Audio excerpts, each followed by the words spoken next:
আপনার আকীদা ঠিক আছে, কিন্তু রাসূলের তরিকা ঠিক নাই। রাসূল সাল্লাল্লাহু আলাইহি ওয়াসাল্লাম যেভাবে সালাত আদায় করেছেন ওইভাবেই করতে হবে।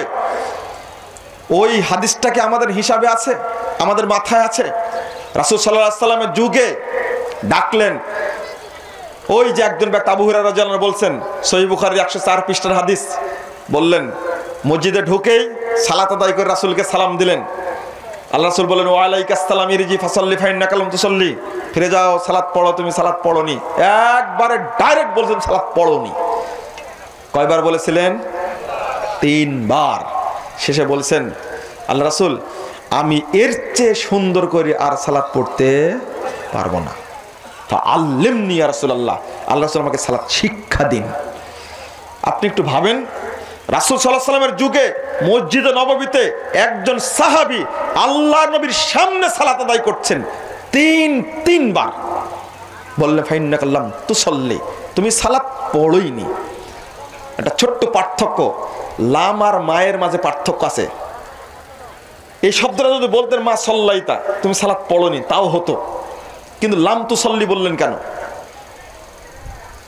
মাটা আসে সাময়িক ন্যায়ের জন্য, কিন্তু লাম শব্দটা যখন আসে তখন একবারে স্থায়ী। ওকে এই নাম, এর নামই হলো নাফি জাহাদ, একবারে সরাসরি অস্বীকার। সাময়িক ন্যায়ের জন্য মা আসে, কিন্তু শব্দ দুইটাই, মানে গ্রামারের আলোচনা যেটা, নাফি জাহাদের অর্থ আর নাফিফেল মুজার, নাফিফেল মাজির অর্থ একই, কিন্তু লাম শব্দ বললেন কেন? মানে তুমি জীবনে যত সালাত পড়েছো কোনোদিন সালাত পড়োনি, এটা হলো অর্থ, সুজা কথা যেটা আল্লাহ সরাসরি বলে দিলেন। আর দলিল, এটা তো ব্যাখ্যা বললাম, বিশ্লেষণ। হুযায়ফা রাদিয়াল্লাহু আনহু 1312 নম্বর হাদিস নাসাইয়ের মধ্যে এসেছে। হুযায়ফা রাদিয়াল্লাহু আনহু বলছেন, এক মুসল্লিকে বলছেন, তুমি কতদিন থেকে কাম তুসাল্লি, তুমি কতদিন থেকে সালাত পড়ছো? তখন বলছে মুনজু 40 সানা, প্রায় 40 বছর যাবত। তো হুযায়ফা রাদিয়াল্লাহু আনহু বলছেন, লা মুত্তালা হাদা মুত্তালা গায়রিল ফিতরাতি আল্লাতি ফাতারাল্লাহু মুহাম্মাদান সাল্লাল্লাহু আলাইহি ওয়াসাল্লাম। 40 বছর কেন? এইভাবে সালাত পড়তে পড়তে তুমি মারাও যাও, তবুও বেদিন হয়ে মারা যাও। নামাজ পড়েও বেদিন হয় কেন? রাসূলের তরিকায় পড়েনি। এত জটিল হাদিস। হুযায়ফা রাদিয়াল্লাহু আনহু বলছেন, তুমি 40 বছর কেন, সারা জীবন যদি মৃত্যু পর্যন্ত এভাবে সালাত পড়ো, তাহলে মুহাম্মদ সাল্লাল্লাহু আলাইহি ওয়াসাল্লাম যে তরিকায় মারা গেছেন ওই তরিকায় তুমি মরতে পারবা না। সোজা সুজি কথা। তাহলে রাসূলের তরিকা না হলে কোনো লাভ নাই। ইমাম আহমদ বিন হাম্বল রাহিমাহুল্লাহ তিনি বলছেন, মারা গেছেন 241 হিজরিতে। তিনি আক্ষেপ করে বলছেন, তুই বাগদাদের 100টি মসজিদে ঘুরে বেড়াও, কোন মসজিদে রাসূলের সালাত পাবে না। ফাত্তাকুল্লাহা ফি সালাতিকুম ওয়া সালাতি সাহিবিকুম, তোমাদের সালাতের ব্যাপারে, তোমাদের বন্ধুদের সাথীদের সালাতের ব্যাপারে আল্লাহকে ভয় করো। অর্থাৎ বাগদাদে যে সালাত চলছে 241 হিজরির পূর্বে, 241 হিজরি, তখনকার কথা বলছেন। বাগদাদে রাসূলের সালাত পাবা না তোমরা, যাও খুঁজে দেখো। কেন বললেন? ইমাম আহমদ বিন হাম্বলের রেফারেন্স দেব না, আপনার রেফারেন্স দেব? ইমাম আহমদ বিন হাম্বলি চিনতেন রাসূলের সালাত কাকে বলে। 10 লক্ষ হাদিসের হাফেজ তিনি ভালো জানতেন রাসূলের সালাত কোনটা। আর আল্লাহর নবী বলেছেন, সল্লু কামা রাআইতুমুনি উসাল্লি, আমি যেভাবে সালাত পড়ি ওইভাবে পড়ো। হাদিস থেকে ছাড়া রাসূলের সালাত সাব্যস্ত করা যাবে না। বেদাতি সালাতের সংখ্যা কেন বেশি? বাংলাদেশে বেদাতি মাদ্রাসার সংখ্যা বেশি তাই, বেদাতি মসজিদের সংখ্যা বেশি তাই। বেদাতি মাদ্রাসাগুলিতে পড়ানো হয় ফিকহের কিতাব, আর 1 বছরে হাদিসের কিতাব পড়ানো হয়। হাদিসের মধ্যে ঢুকতেও পারে না, শুধু বোতলের উপরে চাটে। নাহমাদুহু ওয়া নাস্তাঈনুহু ওয়া নাস্তাগফিরুহু ওয়া নু'মিনু বিহি ওয়া নাতাওয়াক্কালু আলাইহি ওয়া নাউযু বিল্লাহি মিন শুরুরি আনফুসিনা ওয়া মিন সাইয়্যাতি আ'মালিনা। মান ইয়াহদিহিল্লাহু ফালা মুদিল্লা লাহু ওয়া মান ইউদ্লিল ফালা হাদিয়া লাহু। وأشهد أن لا إلا الله وحده لا شريك له وأشهد أن محمدا عبده ورسوله أما بعد فإن خير الحديث كتاب الله وخير الهدي هدي محمد صلى الله عليه وسلم وشر الأمور محدثاتها وكل محدثة بدعة وكل بدعة ضلالة وكل ضلالة في النار فقد قال الله تعالى في كلامه المجيد والفرقان الحميد أعوذ بالله من الشيطان الرجيم إنني أنا الله لا إله إلا أنا فاعبدني وأقم الصلاة لذكري عن أبي هريرة رضي الله عنه قال قال رسول الله صلى الله عليه وسلم أول ما يحاسب به العبد يوم القيامة الصلاة فإن صلحت صلح سائر عمله وإن فسدت فسدت سائر عمله رواه الطبراني في الأوسط بإسناد صحيح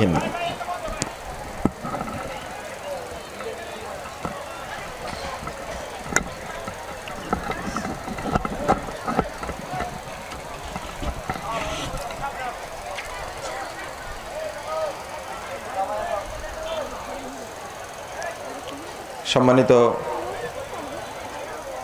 মুসল্লিবৃন্দ,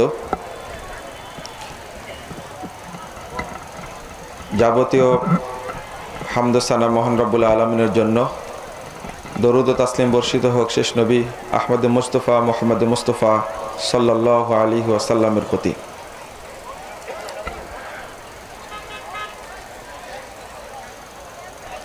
সালাতের গুরুত্ব এবং সালাত কবুল না হওয়ার কারণ সম্পর্কে আপনাদের সামনে সংক্ষিপ্ত খুতবা পেশ করব ইনশাআল্লাহ। ওমা তাওফীকি ইল্লা বিল্লাহ আলাইহি তাওয়াক্কালতু ওয়া ইলাইহি উনীব। আজকের পূর্বাচল জিকে একাডেমির উদ্যোগে আয়োজিত প্রোগ্রামের এই বিশাল আয়োজন আল্লাহ রাব্বুল আলামিন আমাদের এই সম্মেলন উপলক্ষে খুতবায় অংশগ্রহণ করার তৌফিক দান করেছেন। এই জন্য শুকরিয়া আদায় করি আলহামদুলিল্লাহ।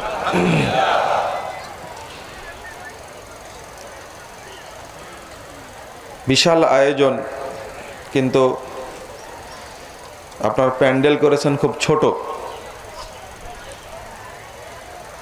জুমার খুতবায় মানুষকে জায়গা দিতে পারছেন না, পরে তো আরো বাঘা বাঘা আন্তর্জাতিক খ্যাতি সম্পন্ন উলামায়ে কেরাম আসবেন, তাদেরকে জায়গা দেওয়া তো কঠিন হয়ে যাবে আপনাদের। আর একটা বিষয় একটু স্মরণ করে দিই, আজানের ক্ষেত্রে আপনারা স্মরণ রাখবেন যে ওয়াক্ত না হলে আজান দেওয়া যায় না। যে কোনো সালাতের ওয়াক্ত হওয়ার পরে আজান দিবেন। এই এলাকায় মাঝে মাঝে এমনটা হয়, আমি বলিও, কিন্তু শুনে কর্ণপাত করে না, নাকি কানে শুনে কিন্তু মানে না। আল্লাহ রাব্বুল আলামিন বলছেন, ইন্নাস সালাতা কানাত আলাল মুমিনিনা কিতাবাম মাওকুতা, নিশ্চয় সালাতকে ফরজ করা হয়েছে মুমিনদের জন্য নির্দিষ্ট ওয়াক্তে। কিতাবাম মাওকুতা, সূরা নিসা 103 নম্বর আয়াত।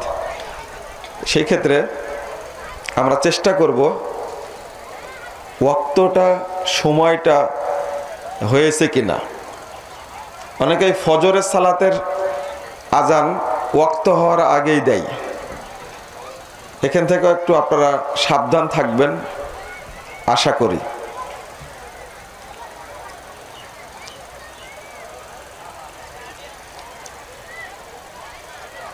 সালাত যে অত্যন্ত গুরুত্বপূর্ণ ইবাদত মানব জীবনের জন্য, এটা নতুন করে বলার অপেক্ষা রাখে না।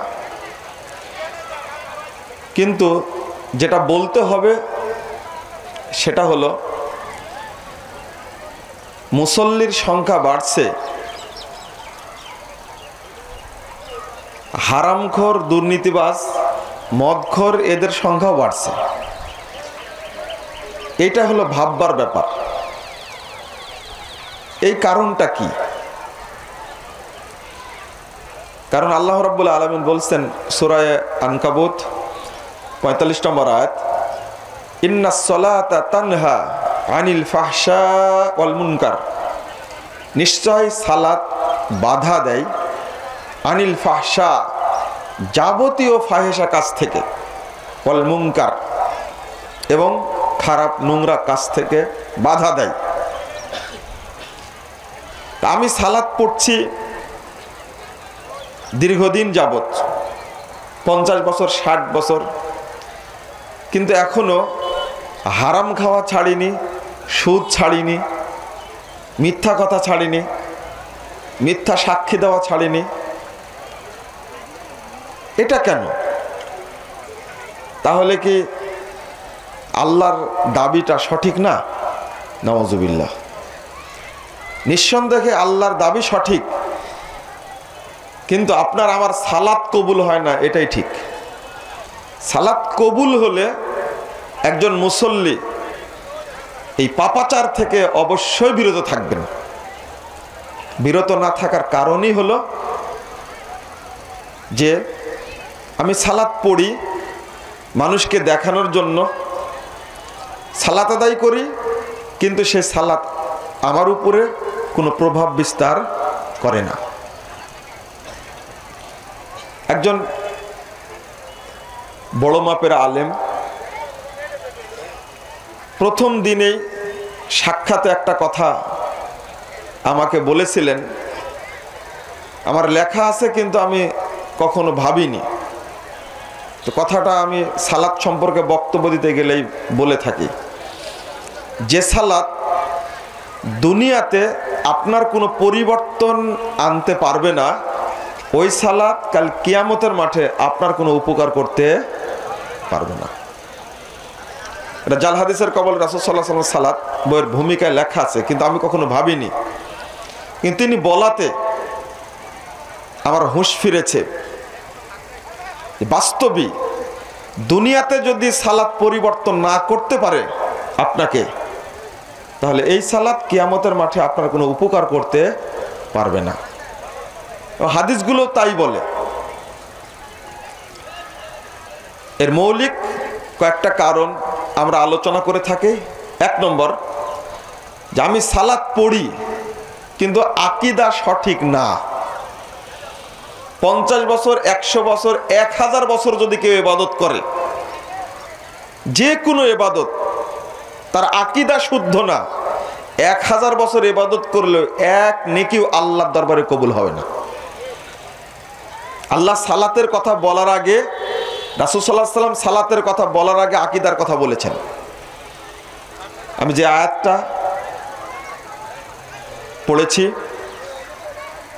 সূরা তাহা 14 নম্বর আয়াত, আল্লাহ বলেছেন ইন্নানি আনাল্লাহ, নিশ্চয় আমি আল্লাহ, লা ইলাহা ইল্লা আনা, আমি ছাড়া কোনো ইলাহ নেই, ফাবুদনি, ফাবুদনি মানে ফাওয়াহিদনি, অর্থাৎ আমার তাওহীদকে মেনে নিন, ওয়া আকিমিস সালাতা লিযিকরি, আমি যে এক, আমি ছাড়া যে কোনো ইলাহ নেই, এটা প্রমাণ করতে হলে তাওহীদকে মেনে নিতে হবে।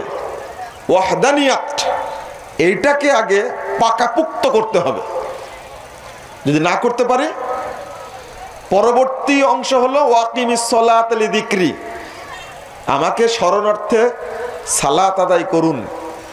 তাহলে আগে তাওহীদের কথা বললেন না সালাতের কথা বললেন? আগে তাওহীদ। আপনি ব্যক্তি জীবনে, পারিবারিক জীবনে, সামাজিক জীবনে, অর্থনৈতিক জীবনে, রাজনৈতিক জীবনে, রাষ্ট্রীয় জীবনে, সে চাকরি জীবন হোক, অর্থাৎ ধর্মীয় বৈষয়িক উভয় ক্ষেত্রে যদি প্রত্যেকটি সেক্টরে আল্লাহর একত্বকে প্রমাণ করতে পারেন, এই স্বীকৃতি যদি দিতে পারেন যে আমি সর্বক্ষেত্রেই আল্লাহর ইবাদত করব, আল্লাহকে প্রাধান্য দেব, তার বিধান বাস্তবায়ন করব, এটাই হলো তাওহীদ, তবেই আপনার সালাত কবুল হবে। কিন্তু এই আকীদায় যদি গলদ থাকে, ত্রুটি থাকে, কোনো ইবাদত করে লাভ নেই। আজকে আমরা মুসল্লি অনেকে হাজির হয়েছি, কিন্তু একদিকে অধিকাংশই মুনাফিক, হাজার হাজার লাখ লাখ কোটি কোটি মুসল্লি সালাত আদায় করছে বিভিন্ন মসজিদে। যান যে মসজিদে যাবেন সেখানে দেখবেন কি মসজিদ ভর্তি, অন্তত জুমার দিনে ভর্তি হয়। একদিকে আমরা আমাদের মধ্যে মুনাফিকি স্বভাব আছে। 2 নম্বর, মুমিন বলে দাবি করি কিন্তু ভিতরে ঈমান নেই। 106 নম্বর আয়াত সূরা ইউসুফের মধ্যে আল্লাহ বলছেন, ওমা ইউমিনু আকসারুহুম বিল্লাহ ইল্লা ওয়া হুম মুশরিকুন। যারা ঈমান এনেছে আল্লাহর প্রতি তারা অধিকাংশই মুশরিক। ইল্লা ওয়া হুম মুশরিকুন কেন বললেন? ঈমান আনলে মুমিন হয়, কিন্তু আল্লাহ কি বললেন? মুশরিক। কেন? ঈমানদার বলে দাবি করলেও আকীদায় শিরিক থাকার কারণেও মুশরিক হয়ে গেছে। সরাসরি মুশরিক বলছেন কেন আল্লাহ? কেন মুশরিক বলছেন? ঈমান আনার পরে মুশরিক হয় কি করে? ছোট্ট করে বলে দেওয়া যায়, শিরিক এমন একটা অপরাধ যে মানুষকে, ও মুসলিম থাকলেও ওকে শিরিকি পাপটা ওকে মুশরিক বানিয়ে দেয়।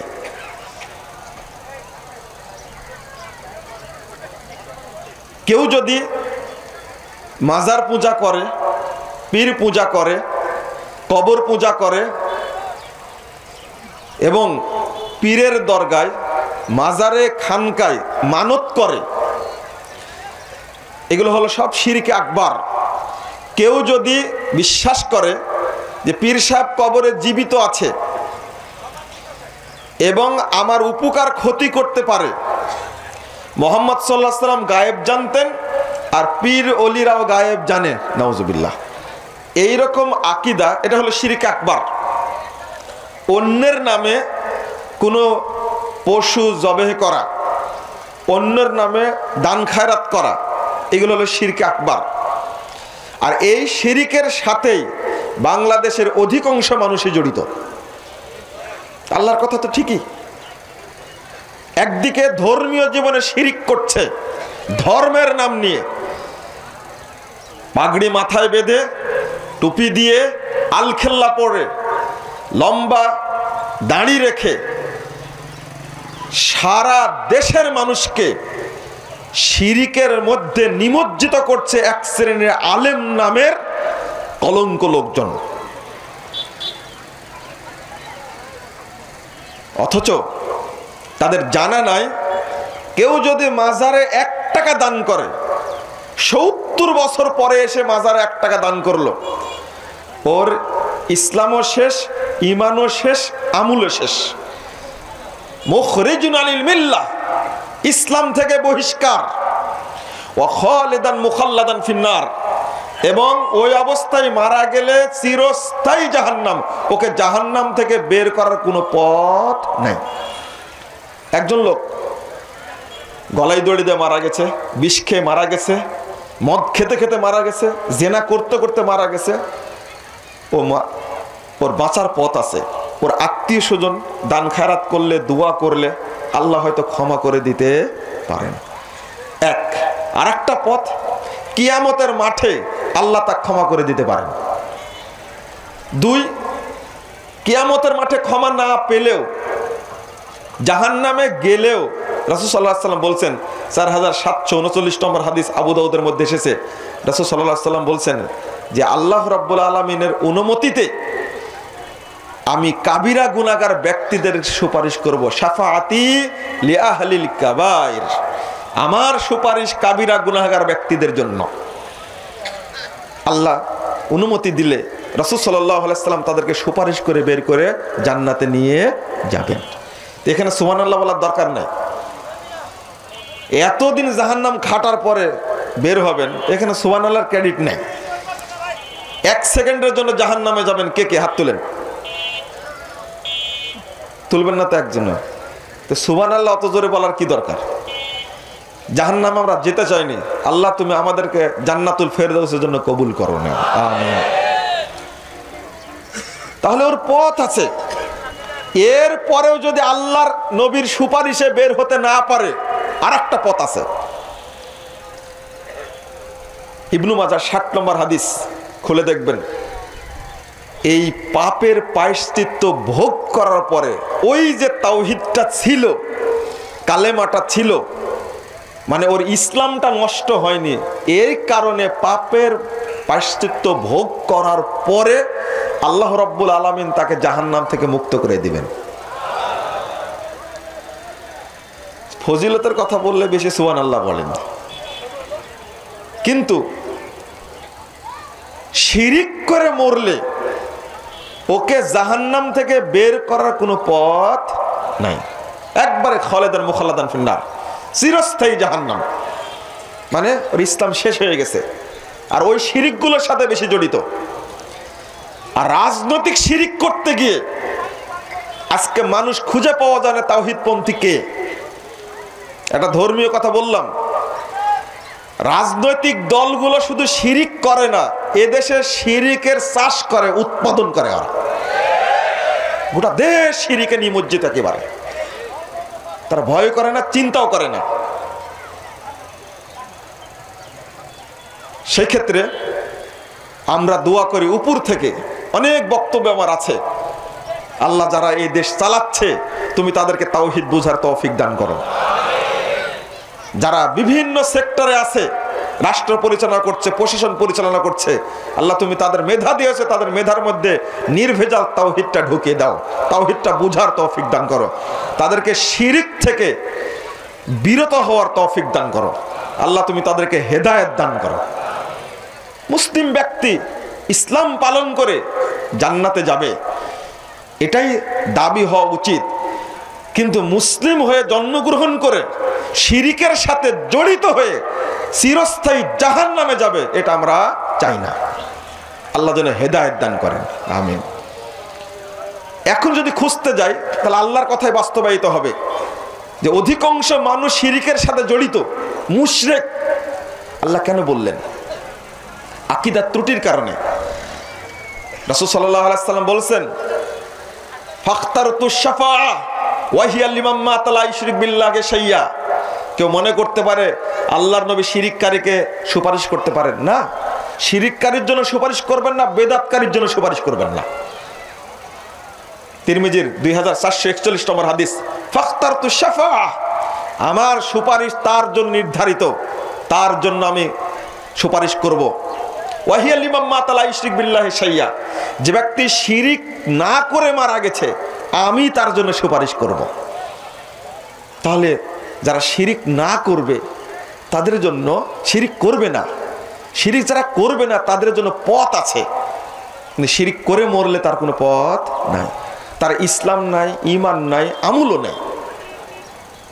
আল্লাহ রাব্বুল আলামিন বলছেন, 3540 নম্বর হাদিস তিরমিজির মধ্যে এসেছে, ইয়া ইবনা আদম, হে আদম সন্তান, লাউ আতাইতানি বিকুরাবিল আরদি খাতায়া ওয়ালা তুশরিক বি শাইয়্যা, তুমি যদি আমার কাছে উপস্থিত হও জমিন ভর্তি পাপ নিয়ে, কিন্তু ওই পাপের মধ্যে কোনো শিরিকের পাপ নাই, লা আতাইতুকা বিকুরাবিহা মাগফিরাতান, আমি আল্লাহ তোমার কাছে হাজির হব এতটুকু সমপরিমাণ ক্ষমা নিয়ে। অর্থাৎ সব পাপ আল্লাহ ক্ষমা করবেন, শিরিকের পাপ ক্ষমা করবেন না। কঠিন জিনিস। এই জন্য ইমানই নাই, তো ইবাদত করে লাভটা কি? ও সালাত পড়ে কি হবে? মুনাফিক কেন বললাম? মসজিদে দান করে, মাজারেও দান করে, এ মুনাফিক না? মুখে লা ইলাহা ইল্লাল্লাহ বলে, কিন্তু লা ইলাহা ইল্লাল্লাহর দাবি একটাও বাস্তবায়ন করে না। কত সুন্দর ফজিলত লা ইলাহা ইল্লাল্লাহ।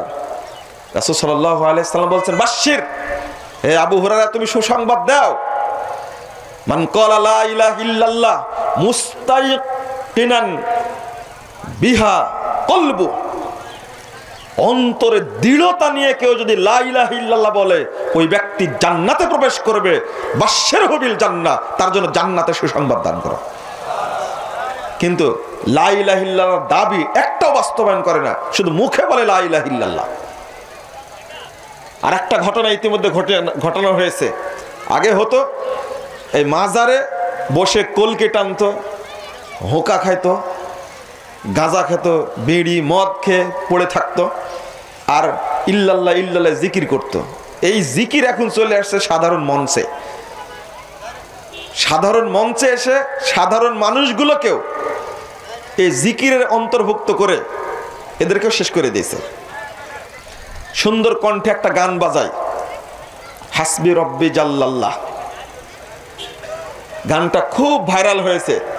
যেখানে যায় সেখানে কি বেদাতি আর হেদাতি সব মঞ্চে গান বাজায়, আর আলেমরা উপস্থিত থাকে কিছু বলে না। লা ইলাহা ইল্লাল্লাহর অনুবাদ করতে গিয়ে লা ইলাহা ইল্লাল্লাহর অর্থকে শেষ করে দিয়েছে।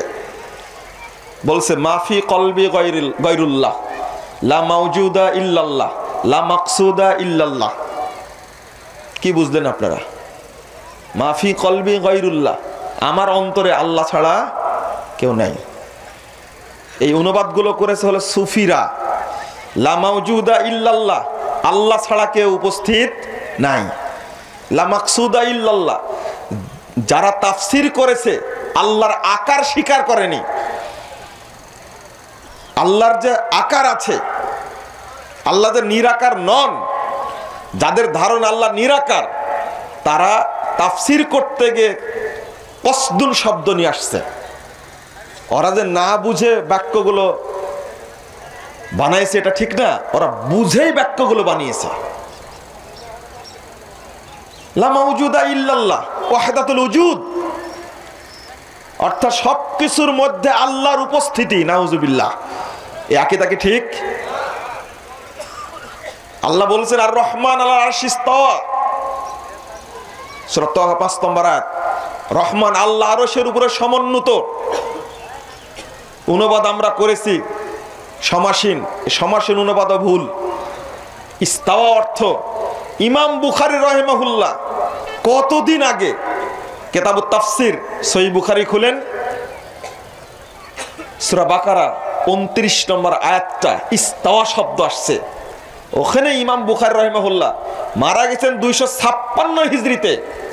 সেই সময় তিনি অর্থ করে গেছেন তাবি বিদ্যান, প্রখ্যাত বিদ্যান মুজাহিদ থেকে অর্থ করেছেন আই আলা ওয়ারতাফা, অর্থাৎ তিনি সুউচ্চ হলেন, সমুন্নত হলেন। আমরা জালাসার অর্থ করেছি, তিনি সমাসীন হলেন, বসলেন। নাউজুবিল্লাহ, এই অর্থ করা যাবে না। কিন্তু তাফসিরে জালালাইনের মধ্যে যেহেতু জালালাইনের আকীদা ছিল যে আল্লাহ নিরাকার, এই জন্য অনুবাদ করেছে কসাদা বিহি, তিনি ইচ্ছা করলেন, মানে এড়িয়ে গেলেন, আল্লাহর আকার আছে তিনি সাব্যস্ত করতে চাননি। এজন্য বলি, বাংলাদেশে তাফসিরে জালালাইন যে শিক্ষক পড়াতে জানে, সেই শিক্ষক সবচেয়ে দক্ষ শিক্ষক। আমি বলি দক্ষতা আপনি অর্জন করেছেন, ভালো কথা। তাফসিরে জালালাইন, তাফসিরে কাশশাফ, তাফসিরে বাইজাবি পড়াতে গেলে তাফসিরে কুরতুবি, ফাথুল কাদির, তাফসিরে ইবনে কাসির পড়ায় তাফসিরে জালালাইন পড়াবেন। আপনি যদি না পড়ান তাহলে আপনি আল্লাহর সিফাতের 12টা বাজাবেন। ঠিক একই ধারায় তাফসির করেছেন মওদুদী সাহেব তাফসিরে তাফহিমুল কোরআনের মধ্যে। কোনো জায়গায় আল্লাহর আকারকে স্বীকার করতে চায়নি, আল্লাহর সিফাতগুলোকে স্বীকার করতে চায়নি। হাতের অনুবাদ করেছে শক্তি, সত্তা। চোখের অনুবাদ করেছে দৃষ্টি। তাফসিরে মারিফুল কোরআন, সংক্ষেপে বলে দিলাম কথাগুলো। আল্লাহ রাব্বুল আলামিন বলেছে আল্লাহ আরশের উপরে সমুন্নত। এখন সুফির একটা হাদিস তৈরি করেছে, কলবুল মুমিন আরশুল্লাহ, মুমিনের হৃদয় হলো আল্লাহর আরশ, মাফি কলবি গায়রুল্লাহ, আমার অন্তরে আল্লাহ ছাড়া কেউ নাই। আল্লাহ কোথায়? আরশ আজিমে। অথচ যেহেতু সব আরেকটা হাদিস তৈরি করেছে সুফিরা, আল কলবু বাইতু রব, মানে অন্তর হলো রবের ঘর। ওখান থেকে আমরা বলে থাকি যে যত কাল্লা তত আল্লাহ। যত কলব আছে, কুকুর শুকুর বানর, সবার মধ্যে কি আছে? আল্লাহ আছে। নাউজুবিল্লাহ, আস্তাগফিরুল্লাহ। এখান থেকে লা মাওজুদা ইল্লাল্লাহ। আমি এই কথাগুলো বললাম যে সূক্ষ্ম সূক্ষ্ম ভাবে আমাদের মধ্যে শিরিক ঢুকে গেছে, এবং শিরিকটা প্রবেশ করাচ্ছি লা ইলাহা ইল্লাল্লাহ বলেই। তাহলে মুনাফিকি কত শ্রেণীর, এটা মানুষের বুঝাই খুব কঠিন, জটিল বুঝাটা। এজন্য আকীদা ফ্রেশ না হওয়া পর্যন্ত সালাত আদায় করে কোনো লাভ নাই। আল্লাহ আগে আকীদার কথা বললেন, সূরা ফাতিহা না পড়লে সালাত হয় না। কিন্তু কেন? কেন? 756 নম্বর হাদিস সহিহ বুখারীর মধ্যে এসেছে, লা সালাতা লিমান লাম ইয়াকরা বিফাতিহাতিল কিতাব, তার সালাত নাই যে সালাতে সূরা ফাতিহা পড়ে না। কেন? পুরো কুরআনটা তাওহীদ দ্বারা ভর্তি, বিশেষ করে সূরা ফাতিহার শুরুই হয়েছে তাওহীদ দিয়ে। আমরা বলি না আলহামদুলিল্লাহি রাব্বিল আলামিন, তাওহীদের রুবুবিয়্যাহ, আর রহমানের রহিম মালিক ইয়াউমিদ্দিন, তাওহীদ আসমা ওয়া সিফাত, ইয়্যাকা না'বুদু ওয়া ইয়্যাকা নাস্তাঈন, তাওহীদ উলুহিয়্যাহ। ইয়্যাকা না'বুদ, আমি আগে তাওহীদের স্বীকৃতি দিয়ে নিলাম, তারপরে আল্লাহকে বলছি ইহদিনাস সিরাতাল মুস্তাকিম। বান্দার জন্য সবচেয়ে বড় চাওয়া হলো ইহদিনাস সিরাতাল মুস্তাকিম। কেউ যদি সিরাতে মুস্তাকিম পেয়ে যায়, আমল যদি অল্প হয়, এক সময়ে গড়তে গড়তে জান্নাতে যাবে ইনশাআল্লাহ। সিরাতে মুস্তাকিম চাওয়া জরুরি। এই জন্য তাওহীদের স্বীকৃতি দেওয়ার পরে আমি চাচ্ছি সিরাতে মুস্তাকিম, সিরাতাল্লাযীনা আন'আমতা আলাইহিম, ইয়্যাকা না'বুদু ওয়া ইয়্যাকা নাস্তাঈন। এই আয়াতে তাফসীর করতে গিয়ে রাইসুল মুফাসসিরিন ইবনে আব্বাস রাদিয়াল্লাহু আনহু তিনি বলছেন, তাফসীর ইবনে কাসির খোলেন, ইয়ানি ইয়্যাকা নুওয়াহিদ, অর্থাৎ ইয়্যাকা নুওয়াহিদ, একমাত্র আপনারই একত্ব ঘোষণা করি, ওনারজু, আপনার কাছে রহমত চাই, ওনাখাফু, আপনাকে একমাত্র ভয় পাই, ইয়া রব্বানা লা গায়রুক, অন্য কাউকেই ভয় করি না, কারো কাছেই সাহায্য চাই না, রহমত আপনার কাছেই চাই। তিনি অর্থ বলছেন না আবুদু শব্দের অর্থ হলো ইয়্যাকা নুওয়াহিদ, একমাত্র আপনারই একত্ব ঘোষণা করি, আপনারই তাওহীদ প্রতিষ্ঠা করি। আমরা পারিনি করতে। ওমা খালাকতুল জিন্না ওয়াল ইনসা ইল্লা লিয়াবুদুন, আমরা ইবাদত বলতে বুঝেছি কি? সালাত, সিয়াম, হজ, যাকাত, এগুলো ইবাদত। যে না, একজন মুমিন জীবনে যা কিছু করে সবই হলো ইবাদত, তাওহীদ। লিয়াবুদুন শব্দের অর্থ লিওয়াহিদুন, তারা একমাত্র আমারই তাওহীদ প্রতিষ্ঠা করবে। যদি তাওহীদ বুঝতেন বাংলার মানুষ, তাহলে উচ্চ পর্যায় থেকে নিম্ন পর্যায়ের কোনো মানুষ হারামের সাথে, দুর্নীতির সাথে, অন্যায়ের সাথে কেউ জড়িত থাকতো না। টুপি মাথায় দিয়ে ঘুষ খাচ্ছে, দুর্নীতি করছে, করছে না? ইনকাম ট্যাক্স অফিস, কাস্টমস অফিসগুলোতে, তারপরে ভূমি অফিসে, পাসপোর্ট অফিসে, সচিবালয়ে, নাম বলাটা কঠিন, নাম না বড় কর্মকর্তা এই বাংলাদেশের তত বড় দুর্নীতিবাজ, তত বড় হারামখোর, এই দেশের অর্থ চুরি করে বিদেশে পাচার করে, এই দেশের হলো কুসন্তানেরা। তাওহীদ বুঝতো, টুপি মাথায় দিয়ে সালাত আদায় করতো না, এইভাবে মুনাফিকি করতো না। আপনি টুপি মাথায় সালাত আদায় করছেন, কিন্তু অফিসে বসে ঘুষ খাচ্ছেন কেন? মাথায় টুপি, মুখে দাঁড়ি, দেখতে মানে ঘুষের টাকা খেয়ে খেয়ে, হারাম খেয়ে একবার চেহারা খুব টসটসে, একবার ঝাকমকে চেহারা। কি এটা? আল্লাহর সাথে একটা মুনাফিকি না? শুধু ব্যক্তি জীবনে এক শ্রেণীর তথাকথিত বুদ্ধিজীবী এই বাংলাদেশে এই নোংরা মতবাদের আয়োজন করে ওরা বিশ্বাস করে আল্লাহর কাছে জবাব দিতে হবে নামাজ পড়েছে কিনা, রোজা করেছে কিনা, হজ করেছে কিনা। কিন্তু আমি যত সন্ত্রাসী কার্যক্রম চালাচ্ছি, যত দুর্নীতি করছি, যত হারাম খাচ্ছি, যত রকমের ঘুষ খাচ্ছি, এইগুলো বিষয়ে কোনো জবাব দিতে হবে না। তাদের একটা পাশ্চাত্যের ফতোয়া, religion should not be allowed come into politics, it is merely matter between man and god.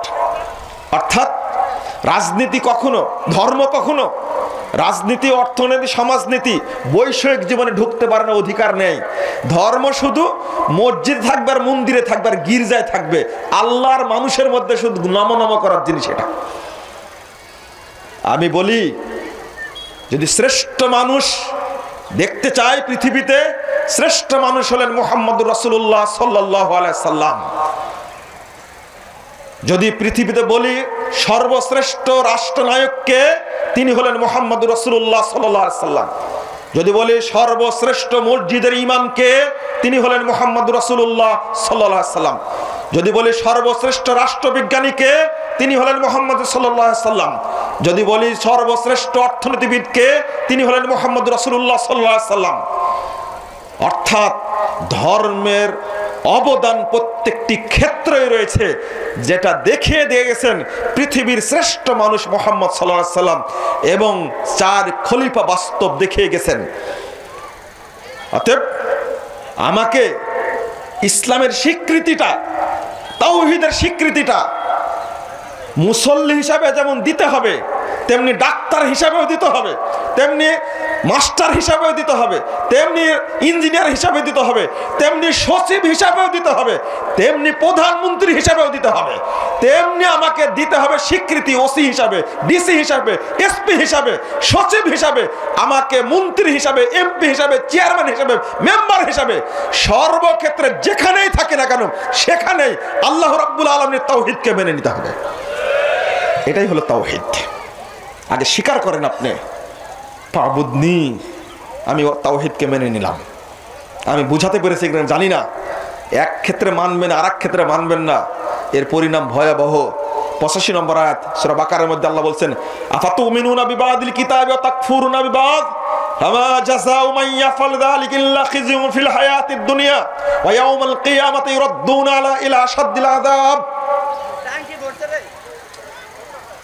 আল্লাহ বলছেন, তোমরা কিতাবের এক অংশ মানবে আর আরেক অংশের সাথে কুফরি করবে, তাদের জন্য দুনিয়াবী জীবনে লাঞ্ছনা আছে, পরকালে রয়েছে কঠিন শাস্তি। আল্লাহ পরের আয়াতে বলছেন, ফালা ইউখাফফাফু আযাবুহুম, তাদের শাস্তি কখনো হালকা করা হবে না। মুসল্লি হিসাবে যেমন আল্লাহর বিধান মানি, আমাকে রাজনৈতিক হিসাবেও সেখানে আল্লাহর বিধান মানতে হবে। তাওহীদ বুঝলে সংসদে বসে কেউ আল্লাহর আইনের বাহিরে আইন করতে পারতেন না, কেউ পারতেন না।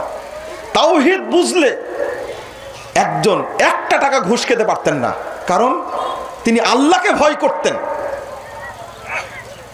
হ্যাঁ, কথা এখানে একটু লম্বা হয়ে গেল, কিন্তু আসল কথা এটাই, এই জন্য একটু লম্বা করেই বললাম। রাসূল মুহাম্মদ সাল্লাল্লাহু আলাইহি ওয়াসাল্লাম মসজিদে নববীতে বসে আছেন। 1397 নম্বর হাদিস, এক ব্যক্তি বিদুইন গ্রাম্য মানুষ এসে বলছেন যে,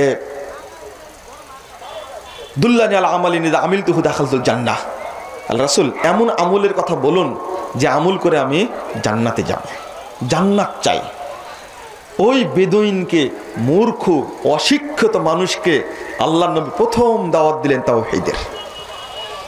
তিনি বললেন, তা'বুদুল্লাহ লা তুশরিকু বিহি শাইয়্যা, তুমি আল্লাহ তাওহীদকে মেনে নিবা, তার সাথে কাউকে শরীক করো না।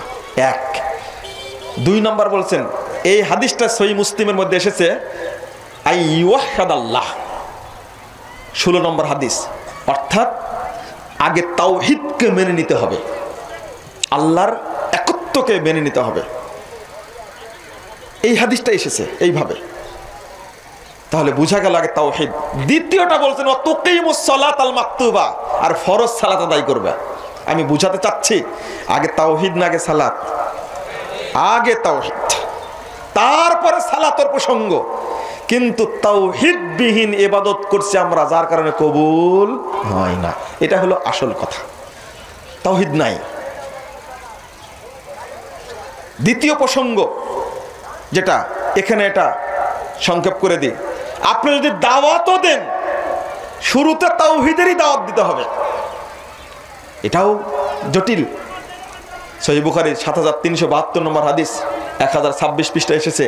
আল্লাহ রাসূল ইয়ামানটা মেথড, এটা নতুন সংস্করণ। এটা হিন্দু, খ্রিস্টান, বৌদ্ধ, পারসিক, গ্রিক সব সভ্যতা মিলে যে তৈরি হয়েছে প্রাচীন মতবাদ, এটা হলো সুফিবাদ। এটা তারা ছড়াচ্ছে এটা। এই জন্য বলি মুরব্বীরা যদি তাওহীদের তাবলীগ করতেন কতই না ভালো হতো। অথচ তাবলীগ করতে হবে শুরুতেই তাওহীদের। লাকাদ বাসনা ফি কুল্লি উম্মাতিন রাসূলা আনি ইবুদুল্লাহ ওয়াজতানিবুত তাগুত। সূরা নাহল ৩৬ নম্বর আয়াত আল্লাহ বলছেন, আমি প্রত্যেক জাতির মধ্যে রাসূল পাঠিয়েছি একজন, কি বলবে? তারা যেন বলে তোমরা তাওহীদকে মেনে নাও আর তাগুত থেকে বিরত থাকো। আমরা তাবলীগ করছি কিসের? ফজিলতের। ফজিলতটা যদি হতো ভালো, এটার কথা ছিল, কিন্তু সব জাল ফজিলত। একবার আগে তো ভাবিনি। তাবলীগের স্বরূপ একটা বই আলহামদুলিল্লাহ আপনাদের উপহার দিয়েছি। কত যে মিথ্যা কথা ওর মধ্যে আছে, পুরো বইটা পড়তে গিয়ে আশ্চর্য হয়েছে। একবারে ভাগ ভাগ করে দিতে গিয়ে পড়তে গিয়ে দেখছি কত মিথ্যা কথার, কত জাল হাদিস। আর মুনতাখাবে হাদিসের মধ্যে এখন তো দুটা ভাগ হয়ে গেছে, তাই না? ভাগ হয়ে গেছে না, সাদ গ্রুপ আর জুবায়ের গ্রুপ, তাই না? সেদিনে বসছিলাম একটা মিটিংয়ে জুবায়ের গ্রুপের সাথে, কি চমৎকার তথ্যগুলো দিলেন তারা। আমরা যাক আলহামদুলিল্লাহ, তাদের আমি ধন্যবাদ জানাই। এমন তথ্য দিলেন যে ওই গ্রুপটা জড়িত ছিল একটা অনৈতিক গ্রুপের সাথে, এই জন্য আমরা তাকে বর্জন করেছি। আমরা বলছি যে বহুদিন আগেই বলেছি আমরা, এই গুড়াটা ঠিক না। যেটা আহলে হাদিসরা আগে বুঝে সেটা আপনারা বুঝেন আরো 50 বছর পরে। বাস্তবিক ডেস্টিনির ক্ষেত্রে তাই ঘটেছে। কোন হুজুর ডেস্টিনি বুঝলো না, কিন্তু আহলে হাদিস আলেমরা আগেই ফতোয়া দিয়েছে 2003 সালে ডেস্টিনি হারাম। 2012 সালে এসে সরকার ধরলো, কে এমন ধরলো, টুটি চেপে ধরে ডেস্টিনির গোষ্ঠী শেষ বাংলাদেশ থেকে। যখন আমরা হারাম ফতোয়া দিয়েছি তখন খেয়াল করেনি। আহলে হাদিসরা কুরআন হাদিস বিশ্লেষণ করে ফতোয়া দেয়, বাস্তবতা বুঝে না। এখন দোষগুলো বের করছে। এমনকি বলতে বলতে বলে দিল যে তাবলীগের পরিচালনা হয় সরাসরি ইসরায়েল থেকে। আশ্চর্য হয়েছে, একবার সরাসরি বলে দিল আমার সামনে জুবায়ের গ্রুপ। আমরা যে এতদিন বুঝলেন, আমরা বুঝছি বহু আগে। এই উপমহাদেশে আহলে হাদিসদের ব্রিটিশ বিরোধী আন্দোলনকে দমানোর জন্যই এই তথাকথিত টঙ্গীর দলকে তৈরি করা হয়েছিল। সোজা কথা একটা, সেটা আমরা বহু আগেই বুঝেছি। আল্লাহ আমাদের বাপদাদার আগে বুঝেছে, উলামা একরাম আগেই বুঝেছেন। আজকে আপনারা বুঝতেন কেন? তবে এখনই আপনাদের সাবধান হতে হবে, আর ওই গর্তের মধ্যে থাকা যাবে না। দুঃখজনক, মুহাম্মদুর রাসূলুল্লাহ সাল্লাল্লাহু আলাইহি ওয়াসাল্লাম পাঠাচ্ছেন ইয়ামানে মুআজকে, বলছেন ইন্নাকা তাকদামু আলা কওমিন মিন আহলিল কিতাব ফালইয়াকুন আউওয়ালা মা তাদউহুম আন ইউহিদুল্লাহ তাআলা। তুমি যাচ্ছ ইহুদি খ্রিস্টানদের দেশে ইয়ামানে, তোমার প্রথম দায়িত্ব হলো তাদেরকে আল্লাহর তাওহীদের দিকে ডাকবে। ফাইদা আরাফু যালিক ফাইদা আজাফু যালিক অফিরায়াতিন ফাইদা তাউ যালিক। যদি তারা এটা মেনে নেয়, তাওহীদটাকে যদি মেনে নেয়, তাহলে দ্বিতীয়টা বলবা তাদেরকে ফাআখবিরহুম আন্নাল্লাহ ইফতারাজা আলাইহিম খামসা সালাওয়াত ফি লাইলাতিহিম ওয়া নাহারিহিম। দ্বিতীয়টা তাদেরকে বলবা যে আল্লাহ তোমাদের উপরে দিনে রাতে 5 ওয়াক্ত সালাতকে ফরজ করেছে। তাওহীদ যদি না মেনে নেয় তাহলে দ্বিতীয়টা বলার দরকার নাই। তাওহীদ মেনে নিলে তারপরে বলবে সালাতের কথা। অথচ আজকে আমরা তাওহীদ নাই, খামাখা ওযু নাই, দিব্যি নামাজ পড়তেছি। এক বৌমা আমাকে বলছে যে আমার শাশুড়ি নামাজ পড়ে, দীর্ঘদিন যাবত তাহাজ্জুদ পড়ে। তা আমি ওযু করতে দেখিনি। তা আমি বললাম যে মা আপনি তাহাজ্জুদ পড়েন, তো ওযু তো কোনোদিন করতে দেখিনি। তো শাশুড়ি বলছে যে বৌমা বলো কি, তাহাজ্জুদ পড়লে তো ওযু লাগে না। কি ওযু ছাড়া তাহাজ্জুদ হবে? হাসছেন কেন আপনারা? আপনার ভিতরে তাওহীদ নাই, শুধু নামাজ নিয়ে ব্যস্ত। আগে তাওহীদের শিক্ষা অর্জন করেন। অনেক মানুষ এখানে আছেন জানাজা পড়ে কিন্তু ওযু করেনি একদিনও, যেখানে আসের মধ্যে আছে। ও মনে করে জানাজাতে রুকু নাই সেজদা নাই, কেন ওযু লাগবে? অনেকেই আছে জানাজা শুরু হয়ে গেছে শামিল হয়ে গেল কিন্তু ওযু নাই। অবস্থা এরকম। আগে তাওহীদটা গ্রহণ করতে হবে। আমি এখানে সংক্ষেপ করে দিলাম। দ্বিতীয় প্রসঙ্গ যেটা, সেটা হলো অনেকটা বলেই ফেলেছি, সেটা হলো সালাত পড়ি বটে কিন্তু নবী মুহাম্মদ সাল্লাল্লাহু আলাইহি ওয়াসাল্লামের তরিকায় পড়ি না। এটাই বর্তমানে চলছে কঠিন আলোচনা। বেদাতি সালাতে ভর্তি, কোন সালাত পড়ছি তা বুঝে আসে না। মুহাম্মদুর রাসূলুল্লাহ সাল্লাল্লাহু আলাইহি ওয়াসাল্লাম রাসূলের পদ্ধতিতে সালাতের ব্যাপারে এত কঠোর ছিলেন। আল্লাহর নবী সাল্লাল্লাহু আলাইহি ওয়াসাল্লাম বলেছেন সল্লু কামা রাআইতুমুনি উসাল্লি, তোমরা ওইভাবেই সালাত আদায় করে যেভাবে আমাকে সালাত আদায় করতে দেখছো। সহিহ বুখারী 631 নম্বর হাদিস। আপনাকে কি মনে হয় যে আমি রাসূলের তরিকায় সালাত পড়ি না? আপনার আকীদা ঠিক আছে কিন্তু রাসূলের তরিকা ঠিক নাই। রাসূল সাল্লাল্লাহু আলাইহি ওয়াসাল্লাম যেভাবে সালাত আদায় করেছেন ওইভাবেই করতে হবে। ওই হাদিসটাকে আমাদের হিসাবে আছে, আমাদের মাথায় আছে। রাসূল সাল্লাল্লাহু আলাইহি ওয়াসাল্লামের যুগে ডাকলেন, ওই যে একজন ব্যক্তি আবু হুরায়রা রাদিয়াল্লাহু আনহু বলছেন, সহিহ বুখারীর 104 পৃষ্ঠার হাদিস, বললেন মসজিদে ঢুকেই সালাত আদায় করে রাসূলকে সালাম দিলেন। আল্লাহ রাসূল বলেন ওয়া আলাইকাস সালাম ইরজি ফাসাল্লি ফাইন্নাকা লাম তুসাল্লি, ফিরে যাও সালাত পড়ো, তুমি সালাত পড়োনি। একবারে ডাইরেক্ট বলছেন সালাত পড়োনি। কয়বার বলেছিলেন? 3 বার। শেষে বলছেন আল্লাহ রাসূল আমি এর চেয়ে সুন্দর করে আর সালাত পড়তে পারবো না, ফাআল্লিমনি ইয়া রাসূলুল্লাহ, আল্লাহ রাসূল আমাকে সালাত শিক্ষা দিন। আপনি একটু ভাবেন, রাসূল সাল্লাল্লাহু আলাইহি ওয়াসাল্লামের যুগে মসজিদে নববীতে একজন সাহাবী আল্লাহর নবীর সামনে সালাত আদায় করছেন 3 বার। বললে ফাইন্নাকা লাম তুসাল্লি, তুমি সালাত পড়োইনি। একটা ছোট্ট পার্থক্য, লাম আর মায়ের মাঝে পার্থক্য আছে। এই শব্দটা যদি বলতেন মা সাল্লাইতা, তুমি সালাত পড়োনি, তাও হতো, কিন্তু লাম তুসাল্লি বললেন কেন? মাটা আসে সাময়িক ন্যায়ের জন্য, কিন্তু লাম শব্দটা যখন আসে তখন একবারে স্থায়ী। ওকে এই নাম, এর নামই হলো নাফি জাহাদ, একবারে সরাসরি অস্বীকার। সাময়িক ন্যায়ের জন্য মা আসে, কিন্তু শব্দ দুইটাই, মানে গ্রামারের আলোচনা যেটা, নাফি জাহাদের অর্থ আর নাফিফেল মুজার নাফিফেল মাজির অর্থ একই, কিন্তু লাম শব্দ বললেন কেন? মানে তুমি জীবনে যত সালাত পড়েছো কোনোদিন সালাত পড়োনি, এটা হলো অর্থ, সুজা কথা যেটা আল্লাহ সরাসরি বলে দিলেন। আর দলিল, এটা তো ব্যাখ্যা বললাম, বিশ্লেষণ। হুযায়ফা রাদিয়াল্লাহু আনহু 1312 নম্বর হাদিস নাসাইর মধ্যে এসেছে। হুযায়ফা রাদিয়াল্লাহু আনহু বলছেন, এক মুসল্লিকে বলছেন তুমি কতদিন থেকে কাম তুসাল্লি, তুমি কতদিন থেকে সালাত পড়ছো? তখন বলছে মুনজু 40 সানা, প্রায় 40 বছর যাবত। তো হুযায়ফা রাদিয়াল্লাহু আনহু বলছেন লা মুত্তালা হাদা মুত্তালা গায়রিল ফিতরাতি আল্লাতি ফাতারাল্লাহু মুহাম্মাদান সাল্লাল্লাহু আলাইহি ওয়াসাল্লাম। 40 বছর কেন? এইভাবে সালাত পড়তে পড়তে তুমি মারাও যাও, তবুও বেদিন হয়ে মারা যাও। নামাজ পড়ে বেদিন হয় কেন? রাসূলের তরিকায় পড়েনি। এত জটিল হাদিস। হুযায়ফা রাদিয়াল্লাহু আনহু বলছেন তুমি 40 বছর কেন, সারা জীবন যদি মৃত্যু পর্যন্ত এভাবে সালাত পড়ো তাহলে মুহাম্মদ সাল্লাল্লাহু আলাইহি ওয়াসাল্লাম যে তরিকায় মারা গেছেন ওই তরিকায় তুমি মরতে পারবে না। সোজা সুজি কথা। তাহলে রাসূলের তরিকা না হলে কোনো লাভ নাই। ইমাম আহমদ বিন হাম্বল রাহিমাহুল্লাহ তিনি বলছেন, মারা গেছেন 241 হিজরিতে। তিনি আক্ষেপ করে বলছেন তুই বাগদাদের 100টি মসজিদে ঘুরে বেড়াও, কোন মসজিদে রাসূলের সালাত পাবে না। ফাত্তাকুল্লাহ ফি সালাতিকুম ওয়া সালাতি সাহিবিকুম, তোমাদের সালাতের ব্যাপারে, তোমাদের বন্ধুদের সাথীদের সালাতের ব্যাপারে আল্লাহকে ভয় করো। অর্থাৎ বাগদাদে যে সালাত চলছে 241 হিজরির পূর্বে, 241 হিজরি, তখনকার কথা বলছেন। বাগদাদে রাসূলের সালাত পাবা না তোমরা, যাও খুঁজে দেখো। কেন বললেন? ইমাম আহমদ বিন হাম্বলের রেফারেন্স দেব না, আপনার রেফারেন্স দেব?